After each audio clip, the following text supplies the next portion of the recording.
चलिए अब रुक करते हैं हमारी अगली खबर की। और अगली खबर आ रही है उत्तर प्रदेश से। उत्तर प्रदेश की सियासत में जौहर यूनिवर्सिटी को लेकर एक बार फिर बयानबाजी तेज हो गई है। बीजेपी नेता और यूपी के मंत्री नरेंद्र कश्यप ने अखिलेश यादव पर जोरदार हमला बोला है। उन्होंने सवाल उठाया है कि आखिर आक्रमणकर्ताओं के नाम पर यूनिवर्सिटी बनाना समझदारी या समाजवादी पार्टी क्या संदेश देना चाहती है। दरअसल आजम खान से जुड़े मोहम्मद अली जौहर यूनिवर्सिटी पर ईडी की कार्रवाई के बाद यूपी में सियासी बयानबाजी तेज हो गई है।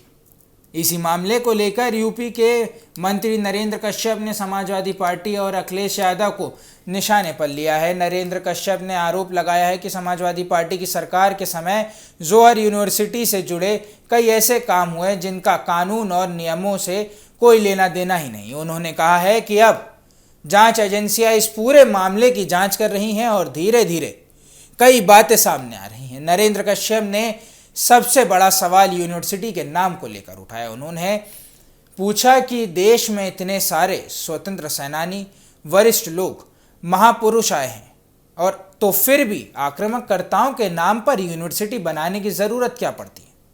उन्होंने आरोप लगाया है कि अगर किसी ज़मीन या संपत्ति का गलत तरीके से इस्तेमाल हुआ हो तो सरकार की जिम्मेदारी है कि कानून के हिसाब से कार्रवाई करे।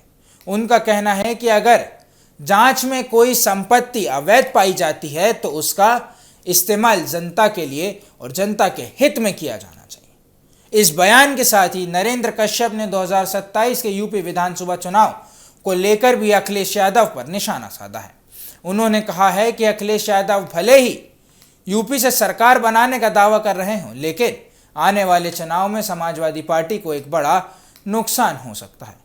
कश्यप ने अखिलेश यादव के पीडीए यानी पिछड़ा, दलित और अल्पसंख्यक वाले समीकरण पर भी सवाल उठाया है।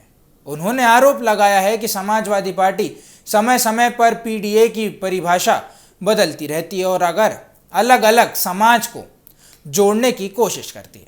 उन्होंने समाजवादी पार्टी पर और जातिवाद की राजनीति करने वालों को आरोप लगाया है कि कश्यप ने सवाल किया है कि अगर 2027 में समाजवादी पार्टी की सरकार बनती है तो मुख्यमंत्री कौन होगा।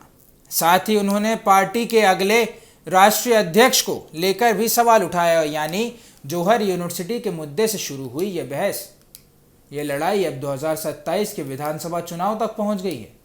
नजर आ रहा है कि एक तरफ बीजेपी नेता नरेंद्र कश्यप लगातार अखिलेश यादव और समाजवादी पार्टी पर हमला कर रहे हैं, तो वहीं दूसरी तरफ समाजवादी पार्टी जौहर यूनिवर्सिटी से जुड़े मामले में सरकार की कार्रवाई को राजनीतिक बदले की कार्रवाई बता रही है। अब देखना यही होगा कि इस बयान पर अखिलेश यादव या समाजवादी पार्टी की तरफ से क्या जवाब आता है और 2027 के चुनाव से पहले जौहर यूनिवर्सिटी का मुद्दा कितना बड़ा राजनीतिक मुद्दा बन जाता है।